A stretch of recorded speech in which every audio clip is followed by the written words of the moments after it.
Taxonomic categories. तो अगर हम क्लासिफिकेशन की बात करें तो ये एक सिंगल स्टेप में प्रोसेस नहीं होता बल्कि मल्टीपल स्टेप्स हैं, और ये मल्टीपल स्टेप्स जो है एक हायरार्की बना रहे हैं, और हायरार्की के अंदर अगर आप देखें हर स्टेप में पर्टिकुलर रैंक है, उस रैंक को हम लोग कैटेगरी कह रहे हैं। तो मल्टीपल कैटेगरी मिलकर टैक्सोनॉमिक कैटेगरीज कहला रही हैं, इन्हें हम लोग सभी को मिला के टैक्सोनॉमिक हायरार्की कहते हैं, राइट। अब टैक्सोनॉमिक कैटेगरीज में अगर हम लोग देखें तो इम्पॉर्टेंट कैटेगरीज या ऑब्लिगेट कैटेगरीज हैं कौन कौन सी, तो अगर आप सही से ध्यान दीजिए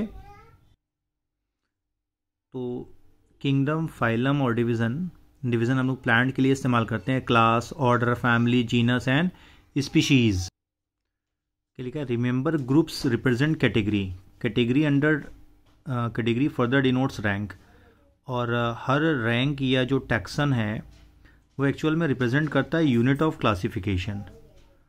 तो जो भी टैक्सोनॉमिक ग्रुप्स हैं या कैटेगरीज हैं, these are the distinct biological entities, ठीक है। ये केवल ऐसा नहीं कि मार्फोलॉजिकल एग्रीगेट्स भी जो क्यूमुलेटिव फीचर्स हैं उसके अकॉर्डिंग आप लेके चल रहे हो। All organism including those in plants and animals, kingdoms have species as the lowest category, ठीक है। तो हाईएस्ट कैटेगरी हम लोग किंगडम को लेकर चलते हैं, और सबसे लोवेस्ट कैटेगरी क्या होती है, स्पीशीज़ होती है। तो एक बात हमेशा ध्यान में रखना है कि किसी भी ऑर्गेनिज्म का अगर आप क्लासिफिकेशन करने जा रहे हो तो क्लासिफिकेशन को आप कैटेगरी वाइज करोगे कि उसका किंगडम क्या है, उसका फाइलम क्या है, ऑर्डर क्या है, फैमिली, जीनस, स्पीशीज़। तो स्पीशीज़ द लोएस्ट कैटेगरी और किंगडम जो होगी हमेशा हाईएस्ट कैटेगरी होगी।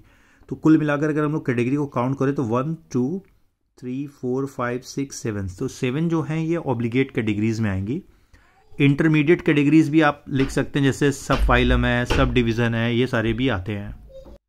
लेकिन कॉमन क्लासिफिकेशन में आपको बेसिक यही इतनी कैटेगरी को कंसिडर करना होगा। आप बहुत स्पेसिफिक क्लासिफिकेशन करने जा रहे हो तो आप फिर स्पेसिफाई करोगे कि सब फैमिली क्या है या सुपर फैमिली क्या है, ऑर्डर क्या है, सब ऑर्डर क्या है, क्लास, इंफ्रा क्लास, मतलब फिर सब कैटेगराइज भी आप कर सकते हो। लेकिन ये 7 आपको याद रखना है कि 1 2 3 4 5 6 7 जो है, ये 7 जो हैं ये ऑब्लिगेट कैटेगरीज हैं।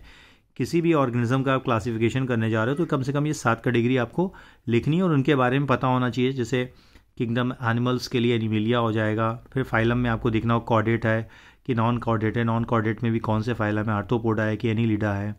फिर उसके बाद अगर प्लांट है तो वहाँ पे डिवीज़न हो जाएगा। डिवीज़न में जैसे आप ब्राफाइटा ले रहे हो कि एंजियोस्पर्म ले रहे हो या कौन सा प्लांट लेके चल रहे हो। फिर क्लास आ जाएगा, ऑर्डर है, फैमिली, जीनस और स्पीशीज़, ये सारी चीज़ें आ जाएंगी।